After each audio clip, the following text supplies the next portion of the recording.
Bonjour et je suis encore heureux de vous saluer dans le nom de notre Seigneur Jésus-Christ, celui qui nous accorde la grâce d'être devant vous pour annoncer encore la bonne nouvelle de Jésus-Christ Nazareth. Quand nous parlons de la christianisme, c'est la révolution, c'est le changement. Jésus, il dit que je suis la lumière du monde. Le monde était sous la ténèbre, sous l'oppression du diable. Quand la lumière de Christ, Jésus, est entré dans le monde, il nous a éclairés. Jésus nous a éclairés, nous a affranchis dans le système de la condamnation, dans le système de l'esclavagisme. Aujourd'hui, ça me révolutionne dans mon esprit et dans mon cœur aussi. Quand je vois la manière que la Bible déclare les choses que Dieu a parlé sur nous, l'Église, et ce que nous vivons aussi, nous, l'Église, la réalité, ça me donne vraiment la révolution et être révolution dans mon esprit et dans mon cœur. Christ a dit que vous ne serez pas la queue, mais la tête. Mais regarde, aujourd'hui, l'Église, on est devenu la queue, on n'est pas la tête. Pourquoi je dis ça? Quand je vois les problèmes qui passent, la crise économique sur le corona, seulement toujours les païens qui se lèvent pour prendre les décisions, leurs déclarations. Il y a un peu des chrétiens qui peuvent s'élever aussi, qui peuvent aussi avoir l'inspiration. Car la Bible nous parle qu'on n'a pas reçu un esprit de timidité, mais un esprit de force, de sagesse. L'esprit qui crie « Abba Père ». Quand nous sommes dans l'Ancien Testament, nous allons voir la vie d'un homme de Dieu qui s'appelle Joseph. Joseph a changé la vie de l'Égypte. Joseph a donné l'intelligence à Pharaon, comment il peut aussi retenir bien l'économie de l'Égypte. Avant que la peste frappe, la crise frappe l'Égypte, Joseph a donné une provision à travers sa connaissance. Mais nous sommes le peuple de Dieu. Nous disons chaque fois à l'Église, on dit que nous sommes les Juifs de l'Esprit. Mais quand je regarde Israël, Israël domine. Israël, c'est un pays béni. Israël, c'est un pays qui a l'influence dans les planètes. Quand nous lisons le livre de Genèse, Genèse dit quelque chose de très riche. Je voulais ramener, nous, l'Église du peuple de Dieu, à révolutionner leur foi. Dans le livre de Genèse, d'abord aussi nous regardons la manière que Dieu a pensé pour nous, l'Église, pour nous, sa créature divine. La Bible nous parle quoi? Dieu a dit quelque chose de très riche dans le livre de Genèse, versets 26 à 27. Dieu dit quoi? Puis Dieu dit, faisez l'homme à notre image, selon notre ressemblance, qu'il domine sur le poisson de la mer, sur les oiseaux du ciel, sur le bétail et sur toute la terre. Et on s'arrête d'abord là. Et dans le verset où Dieu dit que créer l'homme selon son image. Dieu créa l'homme selon son image. Il a créé à l'image de Dieu. Il a créé l'homme et la femme. Quand les ingénieurs qui ont la connaissance, qui peuvent aussi poser leurs idées, afin que le monde dise non, ça vient de leur Dieu. La Bible nous parle que vous verrez la différence entre celui qui sert Dieu et celui qui ne sert pas Dieu. On a bâti les grandes églises, c'est bien, ce n'est pas mauvais.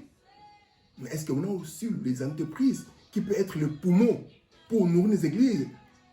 C'est que nous, les pasteurs, il faut révolutionner nos visions. Quand nous lisons l'histoire même d'Abraham, Abraham a été béni. Abraham avait sur son entreprise, avait ces gens qui travaillaient.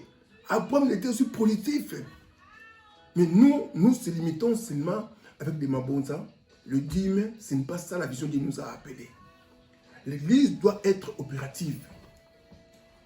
J'ai vu une église, c'était en Asiatique, un pasteur, il a son église J'ai été étonné. Ce pasteur-là, il a plus de 3000 adeptes. Mais tous ces adeptes, ils travaillent dans l'entreprise de leur pasteur. De pasteur, il a mis les salaires.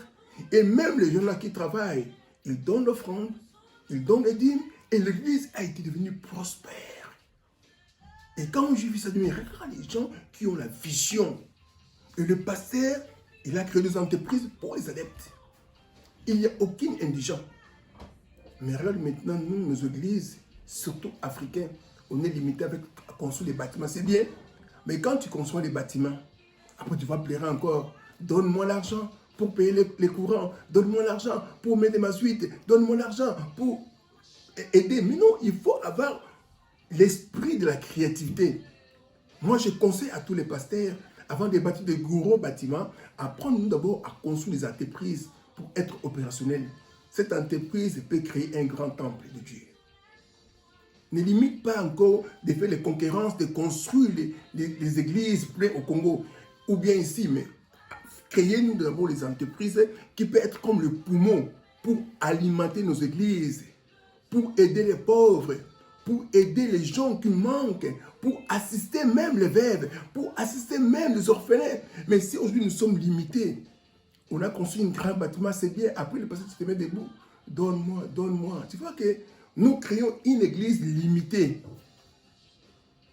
Dieu a dit que l'homme doit avoir l'esprit de créativité. L'homme doit dominer. Tous les gens aujourd'hui qui créent des choses, même les vêtements, les aliments, les choses, tout qui est dans le monde, ce sont les païens, les gens qui ne connaissent pas Dieu, qui créent ça. Après tu dis que c'est l'envoûtement, ce n'est pas l'envoûtement, c'est nous-mêmes. Il y a un verset que j'étais en train de méditer dans le livre d'Ecclésiaste, chapitre 10. Quand nous lisons le livre d'Ecclésiaste 10, 5 à 7, regarde ce que Ecclésiaste dit. Ecclésiaste a dit quelque chose de très très riche et très profond. Ecclésiaste 10, 5, il a dit quoi? Il est-il que mal je vis sous le soleil comme une erreur provenant de celui qui gouverne. La folie occupe des postes très élevés et les riches sont assis dans l'abaissement. J'ai vu les esclaves sur les chameaux et les princes marchent sur la terre comme les esclaves. Ici, nous voyons, il y a une grande confusion totale. Ecclésiaste a fait une réflexe sur la folie. Quand on dit des folles, ce sont les gens qui ne connaissent pas Dieu. Quand même, nous regardons dans les paraboles de Jésus, il a comparé les vierges folles et les vierges sages. Mais il dit quoi? La folle, il s'occupe de postes très élevés. Comme nous voyons aujourd'hui dans le monde entier, il y a toujours les païens qui ont des postes très élevés. Mais les princes, ils marchent en pied. Ils plairent. Nous, les gens qui disent non, nous sommes bénis de Dieu. Jésus s'est fait pauvre pour nous faire enrichir. Nous sommes les princes corrigés de Jésus-Christ. Mais nous sommes les échecs maintenant. On a oublié que ce que Christ a déclaré. Vous ne serez pas la queue, mais la tête. Mais l'église, nous sommes en train de tourner dans le tourment, c'est le combat avec les diables. Ma sœur, mon frère, pasteur, évangéliste, docteur, révolutionnez vos foi. Changez la tactique, comment nous pouvons concourir aussi l'humanité. Comment nous pouvons aussi bâtir une église forte, bénie, prospère. L'église doit être comme un aimant pour attirer. L'église doit être comme une lumière. L'église doit être comme une sève pour donner la saveur à tout le monde. Mais quand on parle des églises, les aventuriers, les églises, les gens qui demandent l'argent. Je me souviens, il y a longtemps passé, j'étais dans un salon de coiffure. J'ai entré, j'ai vu un homme assis. Il a dit, j'étais parti à l'église. J'avais mes problèmes. Le pasteur a prêché une bonne parole de la foi. Après, le pasteur commence à déclarer, notre église, nous manquons l'argent pour payer les courants. On a les retards pour payer les loyers. Cet homme m'a dit, mais ouais, moi je viens ici chez Jésus pour avoir l'argent. Maintenant, le pasteur lui-même, il manque. C'est ça, une erreur grave. Parce qu'on n'a pas l'esprit de la créativité. Nous fixons les regards vers le fidèle. Si chaque pasteur, il prend les potentiels qu'il y a, il met ça pour l'avancement de l'œuvre de Dieu, l'Église sera prospère et bénie. Nous ne serons pas derrière les gens qui nous disent le satanisme, les gens qui sont les païens. Ils vont commencer à nous diriger comme les esclaves. L'Église change la manière de la prière. On peut prier, c'est bien. Prier et travailler. Prier, créer les choses. Toi, tu as tous tes diplômes. Tu as caché ça quelque part. Jésus parle même des talents.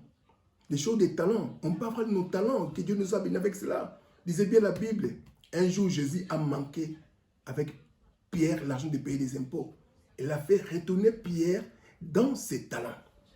Donc, on ne peut pas avoir les choses en priant que les cieux doivent être ouverts avec quelque chose de ça comme les mains. Non, non, non. Le temps de main est déjà passé. Mais nous sommes maintenant dans le temps de tic-tac, parce qu'on a reçu l'intelligence de Dieu, la sagesse de Dieu. Comment nous pouvons arranger nos vies, bâtir, construire tout. Parce que lui-même, Dieu, c'est un travailleur.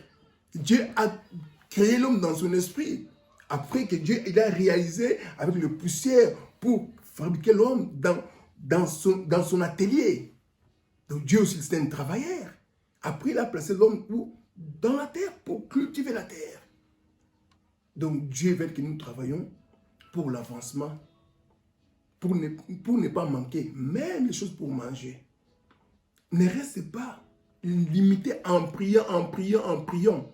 Tu gênes et prier. La Bible nous parle, il y a un temps pour tout. Un temps pour prier, un temps pour rire, un temps pour aussi. Va, j'ai déjà prié. Dieu, on a vu dans le livre de Genèse chapitre 1, Dieu a passé dans son esprit.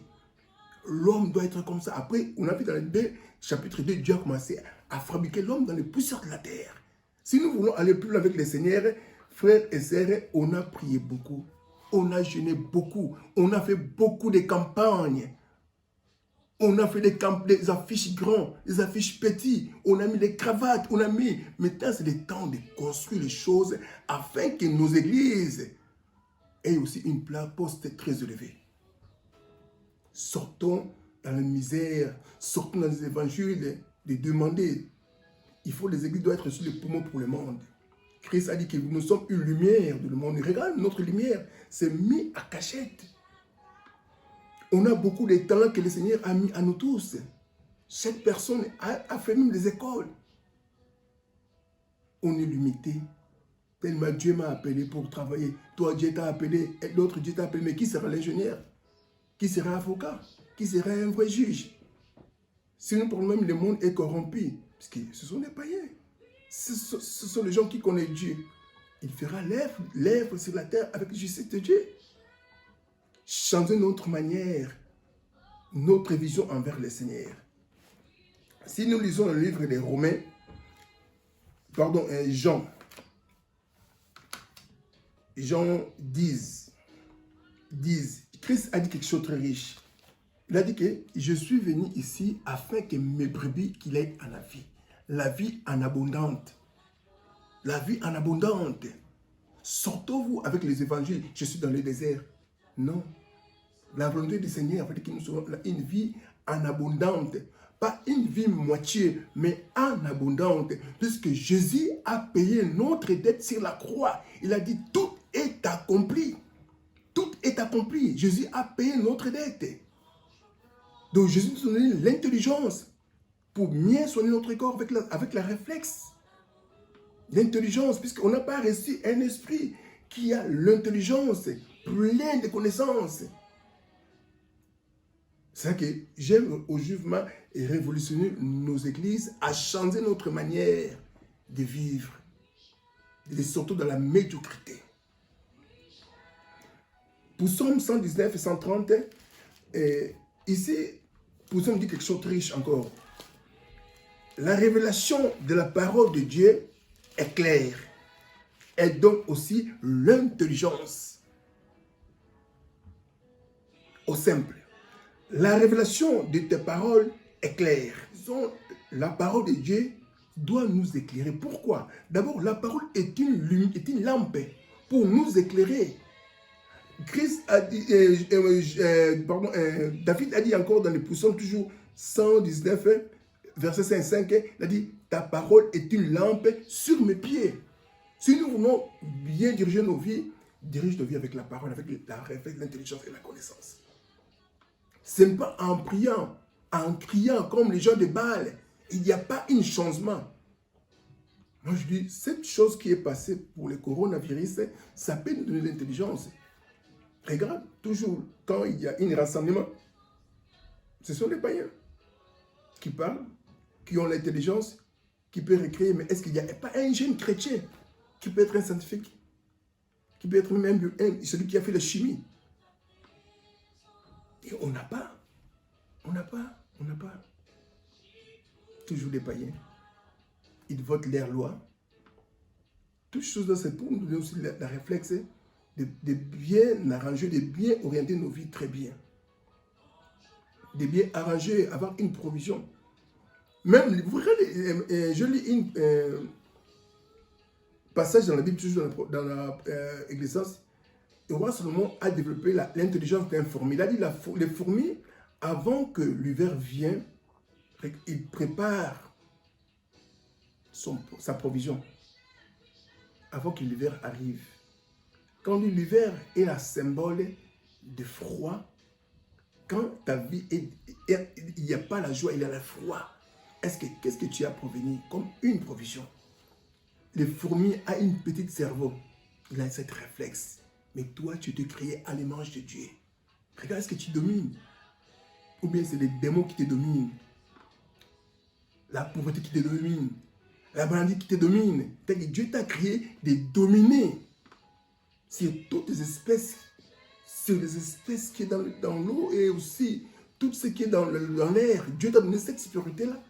Mais aujourd'hui, toi, l'homme, manque avoir la révélation de la parole du Seigneur. Ton intelligence est détruite. Même Osée a répété ça. Osée 6,4. Dieu dit que mon peuple, quand on dit mon peuple, ce n'est pas un païen, c'est un peuple de Dieu. Il a dit, vous êtes détruits puisque vous manquez la connaissance de Dieu. Nous sommes limités avec les démons. La Bible nous parle que mon peuple est détruit parce qu'il manque la connaissance. La connaissance, hein, quand tu le manques, ta vie sera détruite. Ça ne sera pas les démons. Tu as même détruit ta vie toi-même avec le manque de l'intelligence. Rien à voir avec les démons. Jésus a fini avec les démons sur la croix de Golgotha. Jésus a écrasé la tête des diables. Jésus a fini avec la malédiction. Mais c'est nous-mêmes, manque d'avoir la connaissance de Dieu. Dieu nous aime. Dieu veut que nous pouvons changer notre manière de voir les choses. Prier, demander, sortez maintenant, allez faire quelque chose avec Dieu. Dieu a pensé dans son esprit. Dieu a fait dans son maquette. Est-ce que dans ton esprit, est-ce que tu rêves quoi? Tu ne rêves rien. Il faut rêver quelque chose dans ton esprit. Après, tu peux décrire ça dans la vie humaine. Moi, je me souviens, c'était à 2008. À 2008, j'étais engagé de faire une entreprise. Je n'avais pas un capital dans mes mains. D'abord, j'ai fait sortir le numéro de l'entreprise, le numéro de TVA. Je me suis engagé dans une entreprise qui est DPD. Quand j'ai entré là-bas, mon frère, ma soeur, je n'avais pas l'argent, pas une capitale, mais seulement mon permis de conduire. Et j'ai rencontré un homme. Cet homme m'a donné sa camion et j'ai travaillé moi-même. Il m'a donné un contrat, un marché. J'ai travaillé sous-traitant. Quand j'ai travaillé pendant 2 ans, je me suis retrouvé avec 4 camions, et Sprinter, 2 Vito, un de la famille, et l'autre c'était pour aussi mon travail. Et j'ai recréé encore une entreprise. Tu sais quoi? Si j'étais resté en priant, rien ne pouvait marcher. Mais j'ai recréé, j'ai fait un mouvement. Mais mon erreur, c'était quoi? Il a fallu que je cherche quelqu'un qui connaît mieux la comptabilité pour m'aider avec la comptabilité. C'est ça, ça détruit nous, les gens qui prient. Il faut, dans la Paul, il dit que la nature nous enseigne par beaucoup de choses. Dans la vie, il faut, même quand nous regardons la nature, il y a une équipe, on a une gardien, on a une défenseur, il y a des attaquants, des médiateurs. Donc si tu voulais bien que ton équipe marche bien, il faut arrange-toi bien. Et quand je fais cette erreur-là, ça m'a donné la réflexe et aussi l'expérience. J'avais eu beaucoup de problèmes. Et j'ai eu beaucoup de problèmes. Tu sais quoi? Je voulais m'engager avec tout. Toi-même chauffeur, toi-même tu es en train de gérer, toi-même tu es en train de gérer tout. J'étais bourré de problèmes. Et j'avais eu des échecs. Mais après, la réflexe est retournée. J'ai compris, non, non, non. Quand je commencerai encore, je dois mettre quelqu'un, chaque personne dans son poste. Dans la vie, il faut toujours avoir un esprit de la révélation et penser comme Dieu a pensé, puisque nous sommes l'image de Dieu. On a l'esprit, on a aussi le corps, on a aussi la façon d'agir, de créer et de fabriquer des choses. Et il faut surtout dans l'ignorance et être toujours derrière les gens. Oh non, moi je pense non. Il faut sortir dans cette médiocrité, nous, l'église de Dieu. Vivement avec l'esprit. Aujourd'hui, nous voyons, on a parlé sur le coronavirus. Est-ce que dans nos églises, on n'a pas les tailleurs, les gens qui connaissent bien la couture, qui peuvent créer aussi même les masques pour vendre à toutes les églises? Mais non, on n'a pas les gens qui ont la vision. Mais toujours les païens qui vont créer leurs masques, après commencer à vendre. C'est moi les païens qui vont créer leurs masques pour nous vendre toujours. Mais est-ce que dans nos églises, on n'a pas les chrétiens qui connaissent même comment créer les choses, des masques? Tout le marché, on a laissé aux païens. Mais qui peut faire quelque chose? C'est ça le manque d'avoir l'intelligence, nous l'église. Priez que le Seigneur nous donne cet esprit de la connaissance, un esprit d'avoir la réflexe. Je connais que l'église a beaucoup de gens qui ont le talent. Tellement nous tous, on a caché nos talents derrière le ministère, derrière la Bible. On n'a pas les gens qui peuvent se lever. Moi, je peux faire ça. Moi, je peux faire ça. Mais vous êtes toujours, Dieu agit, Nzambe Sala, Dieu agit. Mais non, déjà, Dieu a déjà fait tout sur la croix de Golgotha. Il a dit, tout est accompli. Maintenant, c'est notre part d'aller avec Dieu. Nous ferons des exploits. L'église est une institution solide. Même lui-même, Jésus a déclaré aucun séjour de mort n'aura jamais lieu dans son église.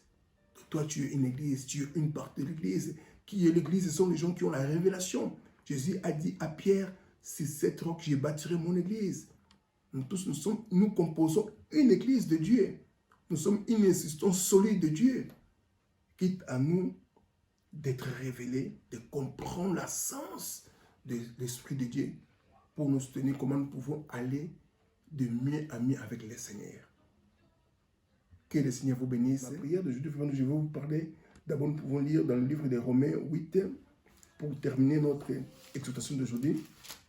Parce qu'on ne peut pas parler beaucoup, on a déjà prêché beaucoup de choses. Mais je touche le point pour révolutionner vos esprits et aussi vos vies à comprendre nos valeurs devant le Seigneur. Parce que souvent, nous sommes en train de nous estimer. Nous restons dans une vision très, très médiocre. Et il y a des choses que le monde, le païen, nous arrache. Mais nous, le peuple de Dieu, on peut aussi le faire. Parce qu'il manque à avoir quoi? Le courage et aussi l'esprit qui se renouvelle avec l'intelligence. Romains 8 dit quelque chose de quoi? Très riche ici. Regarde ce que Romains dit. Il y a donc maintenant aucune condamnation pour ceux qui sont en Jésus-Christ. Tu ne peux pas être condamné, être pauvre, malheureux ou autre, être laqué. Tu n'es pas, puisque Jésus déjà a payé ton dette. Jésus a été condamné. Mon frère, ma sœur, n'oublions pas, on est au temps de la grâce. La grâce, ce n'est pas toi, mais c'est Dieu qui peut agir. La grâce, ce n'est pas nos efforts. Ce n'est pas ta prière que tu prends, ce n'est pas tes gènes. Mais une seule chose que Dieu a donné déjà une année de la grâce, l'année que nous pouvons vivre, sa grâce, sa bonté et sa miséricorde. Sortons dans nos limites, dans nos petites limites. Élargis nos espaces d'attente. Dieu nous bénira. C'est le Dieu, je sais, c'est le Dieu qui a donné à Marie la grossesse dans la puissance du Saint-Esprit. Il peut aussi faire en toi. Le Dieu qui a donné à Zacharie, son serviteur, que ses limites étaient au bout, il peut faire quelque chose en toi aussi. Mais si tu crois, tu verras sa gloire. Quitte à toi de sortir dans les petites cachotteries des doutes, de la crainte. Vive Dieu en live. En live, pas toujours dans l'esprit. Oh Dieu, Dieu va agir. Non, non, non, non. fais quelque chose avec le Seigneur, Dieu te bénira. Vous ne serez pas laquelle vous sera la tête. C'est la parole divine de Dieu. C'est que nous allons prier. Cher Saint-Esprit, viens encore donner à nous tous l'esprit de la révélation, l'esprit qui se renouvelle, l'esprit qui est plein de sagesse et plein de l'intelligence. Toi, tu as donné à tout le monde les talents, les dons. Laisse ton peuple que les écailles tombent dans leurs yeux, qu'ils voient clair, qu'ils voient la révélation. Tu avais dit que vous ne serez pas la queue, mais la tête. Que la vague de l'ennemi tombe. Cette vague qui nous empêche, afin que notre intelligence aille plus loin comme les aigles. Nous voulons voler avec toi, Jésus. Nous voulons vivre au-dessus de toutes choses avec toi, Jésus. Je sais quand tu te sur cet univers, tu as tout changé, rien n'est impossible à toi. Tu as dit dans ta parole sainte, vous ne serez pas la queue, mais la tête. Laisse ton église sur la tête. Laisse ton église domine dans toutes choses. Que nous te prions, que les sangs de la nouvelle alliance, les sangs qui nous purifient, les sangs qui nous sanctifient, cette sang coule dans toutes les veines de ton peuple, afin que la gloire qui avait manifestée sur la croix de Golgotha agir à ton peuple. Tu as payé notre dette. Il n'y a aucune condamnation à nous, ton peuple. Nous sommes ton corrigé. Nous allons vivre ce que tu avais déclaré sur la croix. Tout a été accompli. Tu as payé ton dette. Tu as payé notre dette sur la croix. Il n'y a aucune malédiction. Il n'y a aucun échec sur ton peuple. Nous déclarons la victoire. Tu as dit dans le livre de Josué 1:8, partout nous foulerons le plat dans nos pieds. Tu nous donneras à possession. Laisse ton peuple prendre la possession. Partout que ton peuple est, en Amérique, en Asie, en Océanie, en Afrique, qui trouvent leur autorité, leur possession dans le nom de Jésus-Christ. J'ai béni ton église, j'ai béni ton peuple, qu'il aille prospère, qu'il vive la gloire, la bonne santé dans le nom de Jésus. Gloire et louange à toi, Seigneur Jésus-Christ. Merci et bon dimanche à tous.